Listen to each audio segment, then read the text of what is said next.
Hello friends, welcome to என் சமையலறை channel. இன்னைக்கு நம்ம என்ன ரெசிபி பார்க்க போறோம்னா, வெடிப்பில்லாத குண்டு குண்டு குலோப் ஜாமுன் எப்படி செய்யறதுன்னு தான் பார்க்க போறோம். இந்த வீடியோ உங்களுக்கு பிடிச்சிருந்தா லைக் பண்ணுங்க, உங்களுடைய ஃப்ரெண்ட்ஸ் அண்ட் ரிலேட்டிவ்ஸ்க்கு ஷேர் பண்ணுங்க.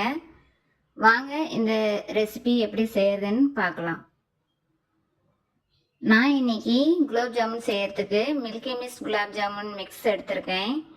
இதை ஒரு பாத்திரத்துக்கு நம்ம மாற்றிக்கலாம். மாற்றிட்டு கொஞ்சம் கொஞ்சமாக தண்ணி ஊற்றி நல்லா மிக்ஸ் பண்ணி விடுங்க. உப்பு எதுவும் சேர்க்க வேண்டாம். தண்ணி நிறையா ஊற்றிடாதீங்க, கொஞ்சம் கொஞ்சமாக ஊற்றி நல்லா மிக்ஸ் பண்ணி விடுங்க. மாவு நமக்கு சப்பாத்தி மாவு அந்த ஸ்டேஜுக்கு வரணும். மாவு பிசையும் போது நம்ம உள்ளங்கையை வச்சு பிசையாதீங்க, நம்ம விரலை வச்சு மட்டும் ப்ரெஷர் கொடுத்து பிசைஞ்சு கொடுங்க.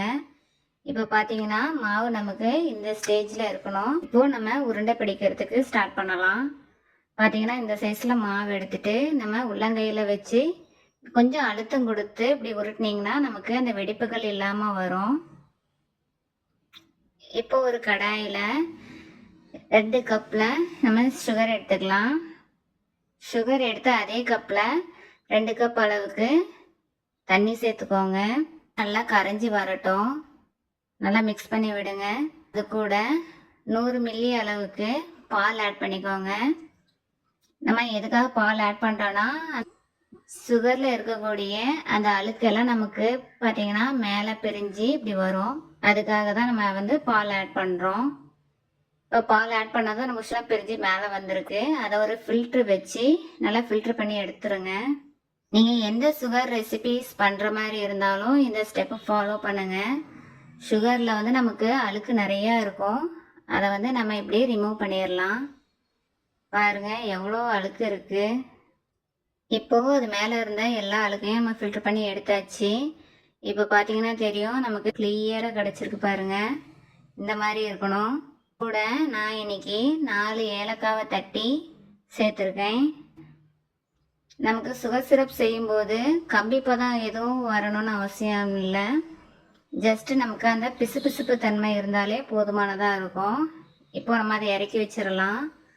இப்போது நமக்கு குலாப் ஜாமுன் பால்ஸ் எல்லாமே ரெடி ஆயிடுச்சு. ஒரு கடாயில் எண்ணெய் ஊற்றி ஹீட் ஆனதும் நம்ம உருட்டி வச்சுருக்க குலாப் ஜாமுன் பால்ஸை அதில் ஆட் பண்ணிடலாம். அடுப்பு சிம்மில் இருக்கிற மாதிரி பார்த்துக்கோங்க. பால்ஸ் போட்டதும் பரட்டி விடாதீங்க. பால்ஸ் போட்டு ஒரு 2 செகண்ட்ஸ் கழிச்சு அப்படியே நல்லா மெதுவாக திருப்பி விடுங்க. அப்போ தான் நமக்கு பால்ஸ் உடையாமல் இருக்கும். பார்த்தீங்கன்னா தெரியும், இப்போ நமக்கு நல்லா கோல்டன் ப்ரௌன் கலரில் நமக்கு ரெடி ஆயிடுச்சு. இப்போ நம்ம அதை எண்ணெயிலேருந்து வெளியே எடுத்துடலாம். வெளியே எடுத்துட்டு நம்ம சுகர் சிரப் ரெடி பண்ணி வச்சுருந்தோம் இல்லையா, அதில் நம்ம சேர்த்துக்கலாம். எல்லா பால்ஸுமே அதில் சேர்த்துருங்க. அதே மாதிரியே நம்ம ரெடி பண்ணி வச்சிருந்த எல்லா குலாப் ஜாமுன் பால்ஸையும் நம்ம எண்ணெயில் சேர்த்து அதே மாதிரி கோல்டன் ப்ரௌன் கலரில் வந்ததும் நம்ம பொரிச்சு எடுத்துக்கலாம். இந்த ஸ்டேஜுக்கு வந்ததும் எடுத்து நம்ம ரெடி பண்ணி வச்சிருக்கிற சுகர் சிரப்பில் ஆட் பண்ணிக்கோங்க. ஒரு 5 to 6 hours நல்லா அந்த சுகர் சிரப்லேயே ஊறணும். நமக்கு குலாப் ஜாமுன் நல்லா சாஃப்டாக வரும். இப்போ நம்மளோட குலாப் ஜாமுன் ரெடி ஆயிடுச்சு.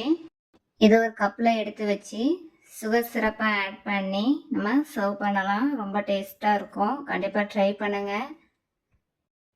தேங்க்ஸ் ஃபார் வாட்சிங். பாய்.